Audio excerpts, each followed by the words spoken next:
네, 감사합니다. 저희가 오늘 모교 구국 예배로 드리고 있습니다. 이 구국이라는 뜻을 다 아시죠? 구국의 뜻이 뭘까요? 예, 그러니까 위태로운 나라를 구함이라는 뜻을 가지고 있어요. 그래서 오늘 목요일마다 오늘 저희들이 드려지는 이 예배가 이 나라를, 위태로운 나라를 구하는 그런 예배라는 거죠. 그래서 그럼 우리가 이 위태로운 나라를 어떻게 구할 것이냐. 그래서 목요일마다 저희가 근현대사 이 시리즈를 함께 공부하고 있는데요.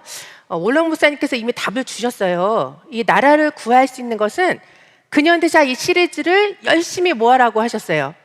읽고 그리고 전하고 공부해라. 그러면 거기에서 기도가 나온다라는 거죠. 그것을 말씀을 통해서. 그래서 오늘 이 근현대사 시리즈를 통해서 그 중에 오늘은 1949년에 있었던 이 국회 프락치 사건에 대해서 함께 살펴보도록 하겠습니다. 네, 여기 앞에 보시면 국회 프락치 사건. 근데 프락치라는 단어가 생소해요. 근데 이 프락치라는 단어는 러시아어로 첩자라는 뜻이에요.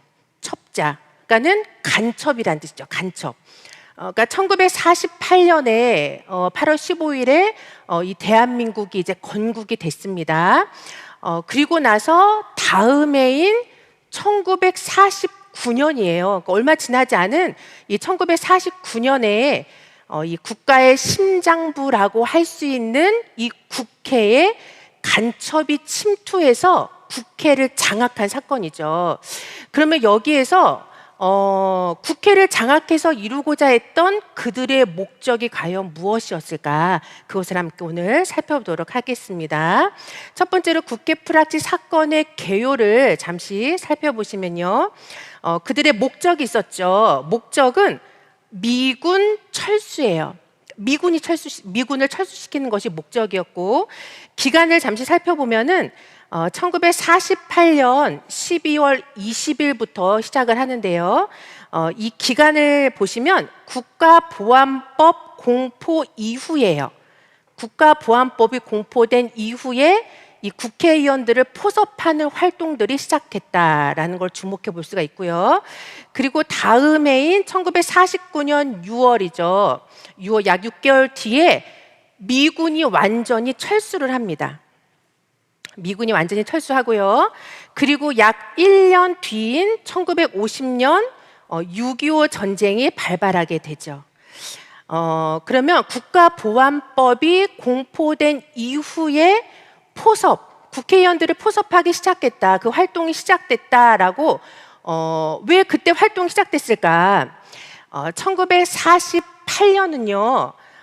여수 14연대 반란 사건이 있은 후에 무엇이 제정이 되죠? 국가보안법이 제정이 돼요. 그런데 이 국가보안법을 통해서 그동안에 이제 합법적으로 활동을 했던 남로당이 무엇이 되냐면 불법당이 되는 거예요. 불법이 돼버리죠. 불법 단체가 돼버립니다. 그러니까는 불법으로 안 되니까 합법적으로 자신들의 목적을 이룰 수 있는 방법으로 합법적인 국회에 침투하기 시작했다라는 거죠. 그러니까 이 시점이 굉장히 중요해요. 자, 그래서 국회를 통해서 이 미군을 철수시킨다라는 상정안을 국회에서 원내에서 올리는 거죠. 상정안을 올리고 그리고 미군이 그대로 상정한 대로 미군이 철수를 해요. 그리고 나서 아까 몇 년 뒤에 전쟁이 발발했죠. 1년 뒤에 실제로 미군이 철수한 이후에 전쟁이 발발하게 되죠. 그럼 여기서 핵심은 무엇이냐면 미군을 철수시킨 목적은 전쟁을 준비한 사전 준비 단계였다라는 거예요. 그러니까 미군을 철수하는 게 뭐가 문제냐? 그거는 이 전쟁을 미리 준비하는 사전 작업이 미군 철수였다라는 것을 알 수가 있습니다. 그러니까 국회의 장악은 전쟁을 준비하는 단계가 된다라는 거예요. 그러니까 굉장히 우리에게 큰 거울이 되고 있죠. 자, 그래서 주도 세력을 잠시 보시면 주도 세력은 남로당의 총수인 박헌영이 주도 세력이었고, 그리고 김약수라고 해서 김약수는 재헌국회 국회의 부의장이에요. 높은 사람이죠. 그런데 국회 부의장이 주도 프락치 사건의 주도 세력이었다라는 걸 알 수가 있고요. 그러니까 이 인물은요, 평소 적극적으로 굉장히 공산주의 활동을 활발하게 했던 인물이에요. 그래서 1923년도에 제1차 조선공산당이 조직이 되는데 이 조선공산당을 조직한 인물이 바로 이 김약수가 되겠습니다. 그리고 이 노일한, 그리고 이문원, 그리고 박윤원이라는 국회의원들이 이제 주도적인 세력으로 프락치 활동을 하게 됩니다. 그리고 두 번째는, 그런데 이 프락치 활동은 남노당이 배경이 뒷배가 있었죠. 그래서 남노당이 국회를 장악을 하고, 그리고 결과 미군이 철수하게 되는데 그 과정을 한번 살펴보도록 하겠습니다.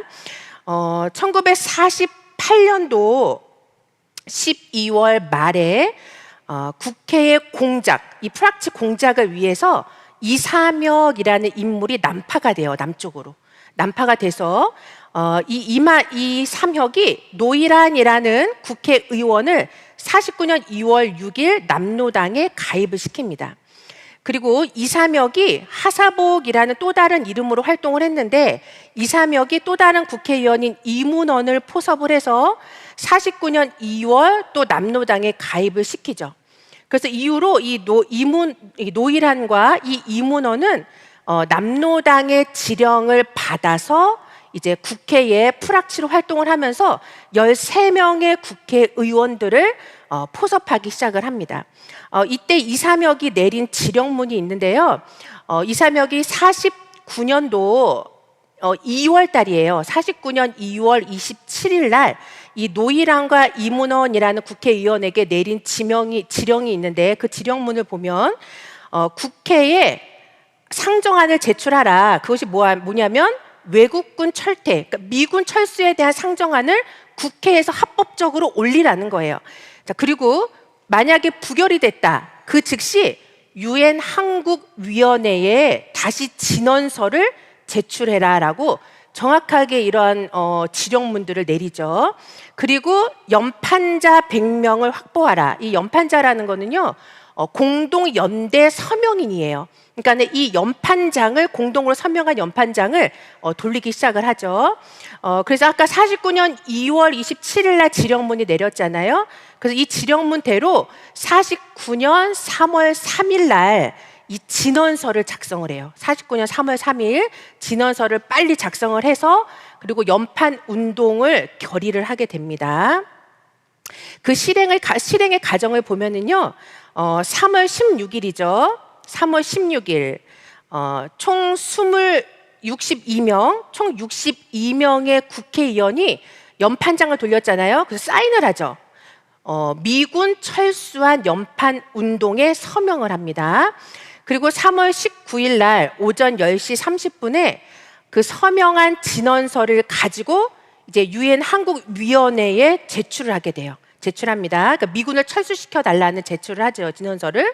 그리고 3월 22일 오후 6시경에는 이를 선전하기 위해서 신문기자 10여 명을 초청을 해서 종로구 안국동에 있는 음식점에서 초청을 해서 선전을 하기 시작을 합니다. 더 나아가서 이 6월 17일에는 이 김약수 부의장, 국회 부의장 집에서 회합을 하는데, 미군 철수뿐만이 아니라 이 487명의 미 군사 고문단까지도 철수시키라는 그 서한을 이 유엔 한국위원회에 전달을 하게 되죠. 자, 그러면 세 번째로 이것이 바로 남노당의 지령에 의해서 진행되었다라는 유력한 증거, 그러니까 남노당 지령에 의해서 이 국회 프락치 사건이 진행되었다라는 유력한 증거들이 많이 있는데요. 일부 좌익에서는 이 국회 프락치 사건을 어떻게 이야기하고 있냐면, 이 사건은 신빙성이 전혀 없다. 그리고 여기 등장하는 인물들 중에는 유령 인물이 있다. 그래서 이 사건은 조작되었다라고 주장을 해요. 그러니까 이들의 주장의 근거가 어디에서부터 나오느냐라고 봤을 때, 그 당시 국회에는요, 소장파 의원들이 있었어요. 근데 여기서 이 소장파라는 것은 굉장히 젊고 또 의기가 왕성한 세력들인데 거의 진보 세력들이 바로 소장파 의원들이에요. 근데 이 의원들의 두 가지 활동이 있었는데 그 활동이 무엇이냐면 반민특위 활동이라고 해서 친일파를 척결하자 이 운동을 벌였던 게 소장파 의원들이었고, 두 번째는 왜군 철수 운동이에요. 그러니까 미군을 철수시켜라. 그 운동을 벌였던 게 바로 이 소장파 의원들이거든요. 그런데 프락치로 검거된, 국회 프락치로 검거된 의원들이 이 소장파 의원들이었어요. 그러니까 이 두 가지 활동들을 활발히 하던 소장파 의원들이었죠. 그러니까 이승만 정권이 친일파 청산을 못하게 하기 위해서 이 친일파 척결 운동을 했던 소장파 의원들을 간첩 누명을 씌워서 거짓으로 조작해서 이렇게 거짓 사건을 이렇게 말하고 있다라고 주장을 하고 있습니다. 근데 이 주장이 확대된 배경은요, 1989년도에 이 변호사로 있었던 박원순 변호사가 역사 비평이라는 책에 국회 프락치 사건 사실인가라는 거를 기술을 했어요. 근데 여기 내용을 보면 이승만 정권이 친일파 청산을 반대할 목적으로, 그러니까 이승만 정권은 친일파 청산을 반대한다. 그러니까 친일파를 감싼다는 거죠. 청산을 반대할 목적으로 터뜨린 조작 사건이다. 그리고 친일파 척결의 주도 세력 소장파 의원들을 그래서 간첩 혐의로 체포했고, 그 결과 친일파를 척결하자라는 반민특위 폐기 법안을 이승만 정권이 통과시켰다라고 이 주장을 하고 있습니다. 그런데 이 박원순 변호사, 이 박원순의 이 말을 받아서 1989년도 이 8월 24일 한겨레 신문을 보면은요, 1989년 8월 24일 한겨레 신문을 보면 이 박원순의 글을 그대로 인용해서 이 조작서를 단정적으로 보도를 해요. 그러니까는 사실 이 주장이 언론을 통해서 계속 확대가 된 거죠. 확대가 되고 있었습니다. 그래서 이 역사를 통해서 과연 이 사건을 어떻게 말하고 있는가라는 걸 좀 찾아봤더니 굉장히 유명한 역사 강사예요. 그런데 역사를 가르치는 이 역사 강사, 유튜브 강사가요, 뭐라고 말을 하고 있냐면 이 13명의 소장파 이 의원들, 그러니까 국회 프락치로 검거된 13명의 이 소장파 의원들을 검거하면서 반민특위 활동이 위축되었다. 그래서 아직까지도 친일파 청산이 되고 있지 않다라고 하면서요, 학생들에게 이렇게 물어봐요. 프락치는, 간첩은 원래 있는 것일까? 아니면 누군가에 의해서 만들어지는 것일까라고 이렇게 던져요, 말을. 그러니까 학생들은 이걸 듣다 보면 이거는 뭔가 조작됐고 만들어졌구나라고 생각할 수 있다라는 거죠. 그런데 우리가 알아야 할 것은 무엇이냐면요, 알아야 할 것은 반민특위가요 언제 구성이 됐냐면 자세히 한번 보세요. 1948년 9월이에요. 1948년 9월에 이 반민특위를 구성한 것, 친일파 청산을 하자, 그래서 반민특위를 구성한 것이 어느 정권이었나요? 이승만 정권이에요. 그러니까 반민특위를 구성한 것은 이승만 정권이었고요. 그리고 그 다음에 1949년, 1년이 지나서 9월 23일 날 이 반민특위를 해체하자라고 한 것도 어느 정권일까요? 이승만 정권이에요. 그러면 그것을 구성하고 다시 해체하자라고 한 것은 그만큼 사회적인 배경이 분명히 있었다는 거죠. 구성한 것을 해체했다. 그것은 그렇게 할 수밖에 없었던 사회적인 배경이 있었다. 근데 그것을 무시하고 다 빼버리고 앞에 것만 주장해서 자꾸 조작서를 이야기하고 있는 거예요. 그럼 사회적인 배경이 무엇이었는가라고 봤을 때 반민특위가 구성됐던 48년 9월이죠. 반민특위가 구성됐던 48년 9월은요. 48년 하면 무슨 사건이 생각나세요? 48년 하면 우리 대한민국이 신생 국가인 대한민국이 완전히 전복될 수 있었던, 공산당에 의해서 전복될 수 있었던 수많은 사건들이 48년도에 집중돼 있죠. 그러니까 48년도에 제주 4.3 사건, 그리고 또 무슨 사건이 있었어요? 여수 14연대 반란 사건, 그리고 연이어서 대구 6연대가 3차 반란을 또 일으켜요. 그러면 여기에서 나라가 공산당에 전복될 위기에 처했을 때 이승만 대통령이 결단한 것이 무엇이냐를 봐야지요. 그럼 그때 결단한 것이 무엇이었느냐? 그러니까 반민특위를 제정한 이 이승만 정권이 이때 나라가 위험할 때, 위태로울 때 구국이 뭐냐라는 걸 본 거예요. 구국이 뭐냐, 위태로운 나라를 어떻게 구할 것이냐. 그래서 이승만이 선택한 것이 무엇이냐면, 현재 대한민국은 친일파 숙청보다 무엇이 시급하다? 공산 세력의 진압이 더 시급하다. 그래서 공산 세력을 먼저 진압하지 않으면 대한민국이 망하게 될 것이다. 그래서 나라를 지키기 위해서, 구국을 위해서 뭘 선택한 걸까요? 공산당 척결에 주력하기로 선택을 했다라는 거죠. 근데 이러한 사실은 다 빼놓고 이승만 정권에 반대하는 이 프락치들, 소장파 의원들을 다 검거하기 위해서 이런 국회 프락치 사건을 조작했다, 조작 사건을 일으켰다라고 주장을 하고 있습니다. 그러면 저희는 국회 프락치 사건이 진짜 있었다, 진실이다라는 것을 이제 규명해 봐야 되겠죠. 자, 그 증거들을 살펴보면요, 남로당 특수조직부가 있었는데요, 거기에서 암호 문서가 발견이 됐어요. 자, 그 과정을 보면은요, 1949년 4월 초죠. 이때 수사관들이, 그러니까 몸차 낌새를 친 거죠. 낌새를 알아채고 수사관들이 남로당 특수조직부가 있었던 이 충무로 2가 사무실을 급습을 했는데요, 그곳에 소장파 의원들이 국회 안에서, 이 원내에서 어떤 활동을 했는지를 기록한 문서가 발견된 거예요. 그리고 중요한 거는 그것을 남로당이 평가를 해요. 아, 잘했다. 그 뒤에서 뭔가 선동을 하고, 이런 남로당의 활동도 평가했다는 문서가 발견이 되죠. 그래서 이게 암호 문서가 발견이 됩니다. 그 문서의 이름이 뭐냐면요, 주주총회 보고서예요. 그러니까 이 보고서가 발견이 돼요.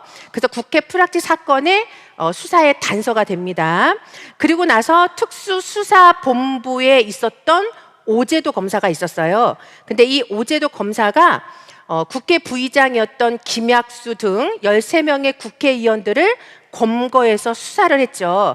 그 결과 남로당 특수공작원들이 13명이 있었는데, 이 13명들과 국회의원들이 비밀리에 접선을 하고 있었다라는 것을 발견하게 되죠. 그러면 이것을 어떻게 알았느냐, 접선을 하고 있었다는 거. 그거를 발견한 것은요, 남로당의 여성 공작원이 하나 있었어요. 남로당의 그 여성 공작원이 누구냐면 정재한이라는 여성인데요, 이 정재한에게서 발견된 암호 문서에서 이 사실이 발견이 되죠. 자, 그래서 두 번째로 여성 공작원 정재한과 그 정재한에게서 발견된 비밀 문서예요. 자, 정재한이라는 여성 공작원, 이 여성은요, 그러니까 남한과 북한, 그러니까 서울과 개성으로 비밀 문서를 서로 이렇게 주고받게 하는 연락책이었어요. 연락책. 근데 이 정재한을 이제 검거했을 때 마치 여자들이 이제 생리대를 차고 있는 것처럼 이 암호 문서를 차고 있었던 거예요. 그러니까 거기에서 문건이 발견이 된 거죠. 그런데 거기에 보면 남로당이 이 의원들을 어떻게 포섭했는지의 활동 내역이 기록이 되어 있고요. 그 다음에 자금도 어떻게 지원했는지, 그리고 국회 프락치들의 이름이 기록돼 있고, 그거를 반대하는 반동들이 누구였는지, 반동 분자들도 기록돼 있어요. 그러니까 이것이 기록되는 비밀 문서가 발견이 됐습니다. 그림을 보시면요, 가운데 있는 이 빨간색으로 쳐 있는 여성이 정재한이에요. 연락책. 그리고 정재한은 이 박시연의 애인이었는데요, 옆에 동그라미 친 남자가 박시연인데, 이 박시연이 누구냐면 남로당의 총수인 박헌영의 비서예요. 그러니까는 이 박헌영의 비서인 박시연이 공작원 정재한에게 접근을 한 거죠. 그런데 정재한은 그러면 어떻게 공작원이 되었을까라고 봤을 때요, 여성의 얼굴 한번 보세요. 사진을 보시면 공작원 같이 보이세요? 할머니죠, 할머니. 굉장히 어수룩한 여자예요. 어수룩하고 늙은 할머니 같은 얼굴이잖아요. 할머니라고 하면 좀 그러죠. 그러니까 어수룩한 여자예요. 그러니까 늘 행상 차림으로 있었던, 그러니까 아무도 공작원으로 의심하지 않은 거예요. 그러니까 이 여자가 활동을 한 거죠. 그래서 김호익 총경의 수사 일기에는, 그러니까 자익들이요, 이 여자는 그 신빙성이 없는 유령 인물이라고 주장을 해요. 없었던 인물이다, 이렇게 주장을 하거든요. 근데 이 수사를 담당했던 김호익 총경이 수사 일기를 적었잖아요. 근데 그 수사 일기를 적을 때 이 여인에 대해서 너무나 자세하게 다 적었어요. 그러니까는 이 여인은 실제 인물인 거예요. 근데 정재한을 보면 너무 가난해서 일찍 14살에 결혼을 해요. 14살에 결혼을 해서 이 직물 공장에서 노동자로 일을 하죠. 그러다가 서울로 올라와서 30세에 뭐가 됐을까요? 과부가 돼요. 그래서 과부가 된 상황에서 노점상에서 이렇게 행상을 하고 이제 빈대떡 장사를 했죠. 그러던 중에 전구하라는 남자를 만났는데, 이 남자가 접근을 한 거예요. 그러면서 집도 구해주겠다, 생활도 보장해 주겠으니 뭘 하라? 남북 연락원을 한번 해봐라 라고, 이렇게, 그래서 남북 연락처가 되었다라고 이 수사 일기에는 기록이 되어 있습니다. 그런데 그러니까 이렇게 문서들이 막 발견되기 시작했는데, 이 수사를 담당했던 수사 담당자가 갑자기 죽어요. 그러니까 뭔가 수사가 되면 막 사람이 죽는 거예요. 뭐가 떠오르시죠? 그러니까는 수사 당사자인 김호익 총경이 피살을 당해요. 누구에게 당하냐면 남로당 특수행동요원인 이용훈이라는 요원에게 피살을 당하는데요. 서울시경 별관의 모습이고요. 이 모습이요. 그리고 1949년 8월 12일 날 총탄 7발을 맞고 사살이 됩니다. 7발을 맞고 사살이 되는데, 그때 1948년 8월 14일 날 조선일보에 이제 그 공고가 됐어요. 신문 기사에 실렸는데, 이렇게 빨간색으로 되어 있는 요 한문을 보시면 이렇게 돼 있어요. 경찰국 김호익 씨 남로당원의 피격 절명, 이렇게 적혀 있죠. 이게 김호익 총경의 얼굴인데요. 그러니까 현장에서 체포된 이용우는 남로당원이었다라는 거예요. 그러니까 남로당원에 의해서. 그래서 이 이용훈이 체포될 때 하는 말이, 나는 살인범이 아니라 인민의 이름으로 반동을 처단한 영웅이다, 나는, 이렇게 소리를 질러요. 그러니까 남로당에 의해서 발생한 사건이었다라는 것을 알 수가 있습니다. 그리고 가장 강력한 증거예요. 가장 강력한 증거는 뭐냐면, 성시백의 활동을 북한 노동신문에 그대로 기술했다, 적었다라는 거예요. 그러니까 국회 프락치 공작을 일으킨 장본인이 성시백 장본인이었다라는 것을 스스로 입증하고 있는데, 그럼 성시백이 누구냐 봤을 때요, 이 성시백은 김일성의 직속이에요. 그리고 북로단 남반부의 정치위원회 총책, 말이 어려운데요, 굉장히 높은 위치에 있었던 거죠. 그리고 공화국 무슨 1호예요? 영웅을 칭호를 받았어요. 영웅이다. 그럼 영웅의 칭호를 받은 이유가 뭐냐? 그 당시 노동신문을 보시면 이렇게 돼 있어요. 민족의 영수를 받들어 용감하게 싸운 통일 혁명 열사. 근데 여기에 내용을 쭉 보면은요, 5월 26일자거든요. 97년도. 여기 보시면 국회 프락치 사건은 누구에 의해서?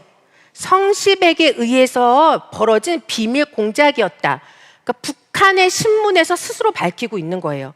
그리고 1948년 가을부터 남조선 괴뢰 국회 공작에 그가 힘을 넣었다. 그러니까 북한 당국 스스로가 스스로 국회 프락치 활동을 했었다라고 이야기를 하는 거죠. 그러면 어떻게 공작이 가능했을까? 무슨 일이든지요, 이렇게 공작을 하면 돈이 필요하죠. 자금이. 자, 보시면요, 막대한 자금력, 성시백은요, 막대한 자금력으로 국회의원들을 매수했어요. 자, 거액의 공자금을 확보했는데, 그 과정은 남북 간에 그 당시에는 무역이 있었거든요. 그때 1억 원의 공작금을 모으죠. 굉장히 큰 돈이죠. 그리고 중국 간에도 밀무역이 있었는데 38,800달러의 공작금을 획득을 해요. 그러면서 이제 이거를 가지고 국회의원들을 매수를 하는데요. 1948년 저희가 단독 선거가 5월 10일 날 있었죠. 그런데 그 당시에 당선자가 198명이었어요. 그래서 198명이 재헌국회 의원들이잖아요. 근데 198명 중에 당선자 62명. 와, 198명 중에 62명이 몇 프로예요? 근데 62명이 성시백으로부터 물질적인 후원을 받았어요. 후원을 받았고, 그 다음에 제2대 국회 프락치가 침투를 하는데, 그 당시에 20여 명의 입 후보자들에게 정치 자금을 전달했고, 그리고 지원하려고 했다라는 것을 알 수가 있습니다. 그러니까 성시백이 이렇게 공작을 펼친 거죠.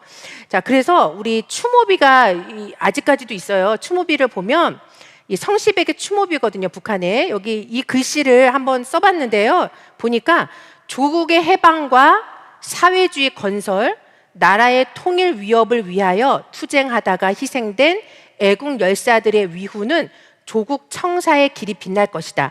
이게 추모비가 세워져 있는 추모릉들을 다 이렇게 세워져 있는 거거든요. 그런데 여기 뒤에 보시면 성시백의 애국 열사비가 아직도 북한에 세워져 있죠. 그래서 성시백 동지 남조선 혁명가라고 기록이 되어 있습니다. 추모비가 아직도 세워져 있다는 거. 자, 그래서 이후에 그러면 13명의 이 국회 프락치들은 어떻게 됐느냐? 국가보안법으로 체포가 돼요. 그래서 국회 장악 음모가 발각이 됐는데 여기서 핵심은 무엇이냐? 일부 자익에서는 이렇게 얘기하죠. 이거는 재판 과정이 불투명하다. 이거는 재판이 제대로 이루어지지 않았다. 이렇게 주장을 하는데 재판의 과정을 보면은요. 49년 11월 17일부터 50년 3월 15일. 재판이 길었어요? 짧았어요? 길었어요. 자, 50여 명의 변호인단 입회 하에 15회의 공판이 있었습니다. 그러니까 장기간의 심리를 거듭한 거예요. 서울지방법원에서. 그러니까 이거는 공개적이고 공정한 재판 과정을 거쳤다라는 것을 우리가 알 수가 있어요. 그래서 그 이후에 서울고등법원에 항소를 하는데요. 이 항소하면서 재판이 진행되던 중에 뭐가 일어났을까요? 전쟁이 일어난 거예요. 6.25 전쟁이. 그래서 공판이 회부되지 않았던 약 20여 명의 사람들은 월북 또는 납북을 했다라는 것을 알 수가 있습니다. 그러면 세 번째로 국회 프락치 사건의 관련자들이 그러면 잘 먹고 잘 살았냐? 이렇게 나라를 뒤엎으려고 했던 이 프락치들이 잘 먹고 잘 살았냐? 아니에요. 어떻게 했어요? 결국은. 그래서 원로 목사님이 항상 저희 근현대사 시리즈 강의할 때요. 이렇게 했는데 결국은 뭐였다? 그의 결말은 비참했다. 비참한 최후를 맞이했다라는 거 반드시 근현대사 시리즈 할 때 가리키라고 말씀하셨거든요. 굉장히 중요한 거다. 그래서 비참한 최후를 맞이했어요. 자, 그 과정을 보시면 6.25가 터지고 나서 이제 서울을 점령하잖아요. 자, 그랬을 때 김일성이 특별 지시를 내려요. 그게 뭐냐면 국회 프락치 사건 관련자들, 국회의원들을 대접할 것처럼 북한으로 데리고 와라. 그래서 그 작전이 뭘까요? 모시기 작전이에요. 그래서 국회에서 이렇게 투쟁했으니 내가 그 투쟁을 높이 평가하고 대우를 해주겠다라고 해서 불러들이는 거예요. 그래서 어디까지 약속을 했냐면 독자적인 정치 활동도 가능하게 할 거고 사회 활동도 보장해 주겠다라고 약속을 하죠. 그런데 6.25 전쟁이 끝나갈 무렵에 무슨 바람이 불었을까요? 김일성이 자신에게 있는 그러니까 책임 전가죠. 나는 이 전쟁에 패배한 거에 책임이 없다라는 것을 하기 위해서 뭐 한 거가 숙청 바람을 일으키거든요. 다 죽여요. 그랬을 때 숙청 대상 6.25 전쟁이 끝나갈 무렵에 그 숙청 바람이 시작됐을 때 첫 숙청 대상자들이 누굴까요? 국회 프락치 관계자들이었어요. 그러니까는 잘 살겠다고 갔는데 죽은 거예요. 숙청이 돼버렸어요. 김약수, 노일한, 이문원 등. 자, 보시면 이 노일한과 이문원은요, 국회의원은 특별 교육 대상이다. 너는 그래서 특별 교육 대상으로 규정이 돼요. 그래서 특별 교육 대상이기 때문에 특별 교육 강습소에 들어가라 해가지고 거기서 강압적인 군사 교육을 받고요. 그 다음에 사상 교육, 사상 훈련을 받고요. 그리고 육체 노동에 시달리다가 어떻게 됐을까요? 죽어요. 노동하다 죽어요. 자, 그리고 국회 부의장이었던 김약수는 반혁명 분자다. 이렇게 해서 지목을 해요. 그래서 평안북도 벽지로 추방을 시켜요. 그리고 나서 노동에 종사하다가 역시 사망을 하죠. 1964년도에. 그러니까 이들은요, 북한에서 큰 대접을 받겠다라고 기대하고 갔는데 어떻게 된 거예요? 그러니까 공산주의자들에 의해서 철저히 이용만 당하다가 결국은 비참한 최후를 맞이했다라는 것을 알 수가 있습니다. 그래서 저희가요, 이렇게 사실 보시면 이 그림 사진 한번 보세요. 사진은요, 저기 1948년도 8월 15일에 이제 대한민국이 건국이 됐어요. 그리고 나서 198명의 국회의원들이 선출이 됐죠. 그래서 이 국회의원들이 기념으로 사진을 찍은 거예요. 그런데 국회의원들은 무엇을 제정을 하죠? 헌법을 제정해요. 그러니까 법을 제정하잖아요. 그래서 헌법이 존재하기 때문에 그 국회를 재헌국회라고 이야기하는 거예요. 그러니까 재헌국회 국회의원들이 선출이 된 거죠. 그런데 재헌국회의원으로서 한번 생각해 보세요. 이 국회 프락치들은 국회의원들이거든요. 근데 재헌국회의원들, 헌법을 제정하고 그리고 대한민국 건국에 참여한 자들이에요. 그런데 이러한 자들이 당시에 정말 신생국가잖아요. 얼마나 나라가 위태로워요. 신생국가이기 때문에. 근데 신생국가인 대한민국을 무너뜨리려고 했던 존재들이 누구였다는 거예요? 그 당시 국회의원들이었다라는 거예요.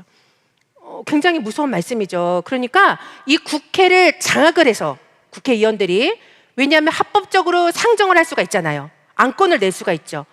그러니까 미군을 철수시켜서 결국은 전쟁을 일으킨 거잖아요. 그러니까 전쟁 준비의 목적을 달성했다라는 걸 알 수가 있습니다. 그래서 결론적으로 보시면요, 국회의원은 굉장히 중요하죠. 국회의원은 누구의 대표예요? 국민의 대표고 국가의 가장 중요한 의사를 결정할 수가 있어요. 그리고 중요한 거는요, 국가의 핵심 자료들, 이 자료들을 다 볼 수 있어요. 국회의원들은 국회에 들어가면. 그러니까 그거를 열람하고 추출할 수가 있어요. 그럼 여기서 알 수 있는 건 우리가 국회 안에, 그러니까 자유민주주의를 부정하고 그다음에 자유민주주의의 법을 그다음에 법의 치리를 부정하고 그다음에 북한의 입장에 그냥 무조건 동조하는, 그래서 결국은 국론을 분열시키는 국회의원들이 입성한다면 어떻게 될까요? 법치가 유린되는 거예요. 법에 의해서 치리되고 그다음에 질서가 유지되는 이 법치가 유린되면서 어떻게 될까? 나라의 존립까지도 위태로워질 수 있다라는 걸 우리에게 알려주고 있다라는 거죠. 그러니까 국회 프락치 사건이요, 굉장히 우리에게 큰 거울이고 경계를 삼아야 된다라는 거죠. 그래서 2024년도 굉장히 큰 뉴스가 있었어요. 뭐냐면 6월 29일이죠. 저는 이 뉴스를 보면서요, 너무 놀랐어요. 야, 러시아가 북한에 갔어? 그렇죠? 2024년 6월 19일에 푸틴이 방북을 해요. 근데 그때 얘기한 게 뭐냐면 강력한 군사 동맹을 맺겠다. 그러니까 러시아와 북한은요, 지금 더욱 강력한 뭐 한 거예요? 군사 동맹을 맺었어요. 그러면서 러시아는 우주적으로 우주의 기술을 협력하겠다. 그러면은 무슨 우주 기술을 협력하겠다는 말이 뭐예요? 우주에 정찰을 띄워서 정찰할 수 있는 거를 보게, 그러니까 우리나라가 다 정찰이 되는 거예요. 그러니까 그런 것도 협조하겠다, 이렇게 이야기를 하고 있어요. 그러면 한반도에서 전쟁이 일어나면 러시아가 어떻게 하겠다는 거예요? 바로 가겠다. 우리가 바로 투입되겠다. 이렇게 동맹을 맺은 거예요. 그러니까 6.25 때는 어땠을까요? 소련이 공식적으로 우리는 그런 거 하지 않았어, 이렇게 발뺌했던 소련이 지금은 어떻게 한 거예요? 대놓고 참전하겠다, 도와주겠다, 이렇게 나오고 있는 상황이에요. 그리고 중요한 건 대북 제재가 있잖아요, 지금 북한은. 근데 모든 결제를 달러로 해요. 근데 러시아가 갑자기 북한에게 뭐 했죠? 달러로 하지 마. 러시아의 화폐가 뭐죠? 루블로 결제해라. 그럼 이 돈이 자금이 어떻게 돌아가는지 모르는 거죠. 그러니까 완전히 대북 제재가 지금 무너진 거예요. 그러니까 지금 러시아와 북한이 이렇게 동맹을 맺고 있는 거죠. 그럼 여기에서 우리나라는 어떻게 해야 될까요? 더 강력하게 한미 동맹을 강화시켜야 되는 거죠. 그래서 2024년도 7월이에요. 그래서 라이스 전 미 국무장관과 누가 만났죠? 윤석열 대통령이 만났어요. 그래서 만나서 한미 동맹과 한반도 정세에 대해서 서로 논의를 했어요. 그러니까 우리는 북한과 이 러시아가 강력한 동맹을 맺었다면 우리는 더욱 강한 뭘 할까요? 한미 동맹으로 이 나라를 또 나라의 전쟁을 억제하는, 그래서 그 나라를 지켜낸다. 그러니까 한미 동맹은요 전쟁을 억제시키는 수단이에요. 정말 하나님 아버지께서 지켜주시지만 전쟁을 지금 억제시키는 가장 강력한 무기는 한미동맹이에요. 그러니까 한미동맹을 더 강화해야 된다라는 거죠. 그래서 여기서 알 수 있는 거는요, 한미동맹을 깰 수 있는 것, 미군 철수를 시킨 게 국회였어요. 그렇죠? 그러면 한미동맹을 깰 수 있는 것도 어디에서 이루어질 수 있다?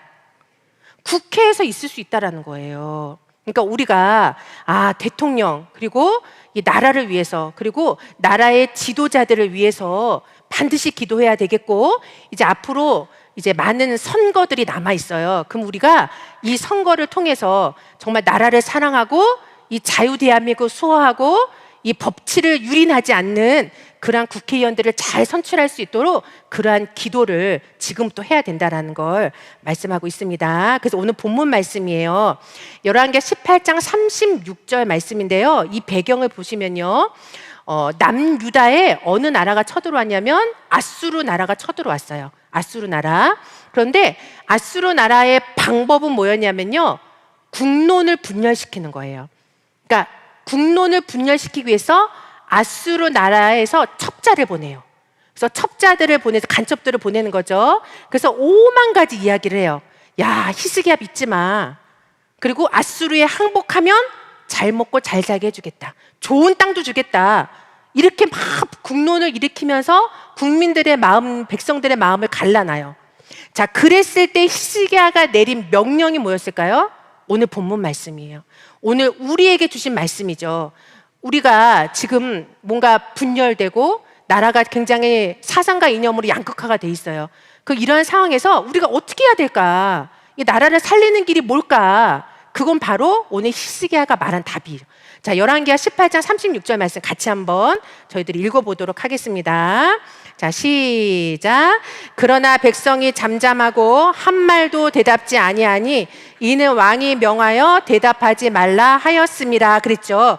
히스기야가 내린 명령이 뭐였냐면요, 입 밖에 말을 내지 말라는 거예요. 어떠한 상황에서도 입 밖에 말을 내지 말아라. 명령을 내리고 히스기야가 어떻게 했냐면요, 굵은 베옷을 입고 성전에 들어가서 기도했어요. 그러니까 히스기야가 기도하고 백성들이 말을 그치고 기도할 때 전쟁에서 이겼어요. 그러니까 전쟁의 승패는 어디에 달려있냐면 기도에 있는 거예요. 그러니까 오늘 국론이 일치되고 단합된 기도, 그러니까 우리 평강제일교회는요 절대 분열되면 안 돼요. 그러니까 분열되지 않고 서로 단합하고, 그러니까 어떤 상황에서도 단합하는 가운데 합심하는 기도로 나라를, 교회를 살릴 수 있다, 세울 수 있다. 그거를 자 말씀하고 있습니다. 그래서 마지막 그림을 한번 볼게요. 이 그림은요, 이승만 대통령의 모습이 이렇게 보이죠. 이 첫 국회의 모습인데요. 나라를 건국했던 이 재헌국회 국회의원들, 이 국회의원들은 풀악치가 돼서 국론을 분열시키고 나라를 공산화시키려고 했어요. 그런데 이 재헌국회 임시의장이었던 이 이승만 대통령은요, 이승만 박사는 이 국회를 시작할 때 무엇으로 시작했을까요? 재헌국회 의원들은 나라를 팔아먹으려고 했지만, 무너뜨리려고 했지만, 이승만 박사는 국회를 기도로 시작했어요. 그러니까 기도로 시작한 국회예요. 그러니까 이 기도가 있었기 때문에 공산주의로 넘어갈 뻔했던 대한민국이 지켜낸 기도가 되었다라는 거죠. 그래서 모든 전쟁의 승패는 이제 기도에 달려 있어요. 그래서 오늘 이 말씀을 통해서 저희들이 이제 앞으로 많은 기도의 제목들이 있어요. 교회 60주년 기념 예배도 이제 있고요. 그 다음에 구속사 시리즈 12권 상 이제 출판 감사 예배가 있습니다. 저는 이렇게 생각했어요. 12권 책이 출판된다. 근데 어떤 생각이 딱 들었냐면, 사단의 진을 무너뜨리는 강력한 무기가 된다. 그러니까 12권 산 거는요, 지금까지 얼마나 많은 사단의 진들이 우리를 두르고 있어요. 근데 이 사단의 진을 무너뜨리는 가장 강력한 무기가 12권이에요. 12권 상권 책이에요. 그러니까 이 책을 준비하는 많은 교육자님들을 위해서 같이 기도를 해주셔야 돼요. 기도해 주시고 이 책이 정말 원로 목사님의 뜻과 마음과 사상 그대로 담겨서 정말 이 말씀이 전 세계 열방에 전해질 수 있도록 뜨겁게 저희들이 합심해서 단합해서 기도를 해주셔야 되고요. 그 다음에 아카데미가 이제 또 교회에서나 여러 전 세계에 진행이 되고 또 세미나가 또 진행이 되죠. 10월 27일, 26일 또 구속사 세미나가 있습니다. 기도할 제목들이 너무너무 많아요. 그래서 오늘 원로 목사님 항상 말씀하신 게 있어요. 교회가 살면 뭐가 된다?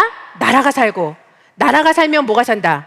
교회가 산다. 그러니까는 저희들이 지금 교회를 지키기 위해서 이 자리에 와서 예배 드리시고 기도하시잖아요. 그러니까 교회에 있는 이 모든 기도의 제목들을 다 가슴에 품으시고 히스기야와 같이 굵은 베옷을 입고 우리가 이 성전에서 뭐 하시면 돼요?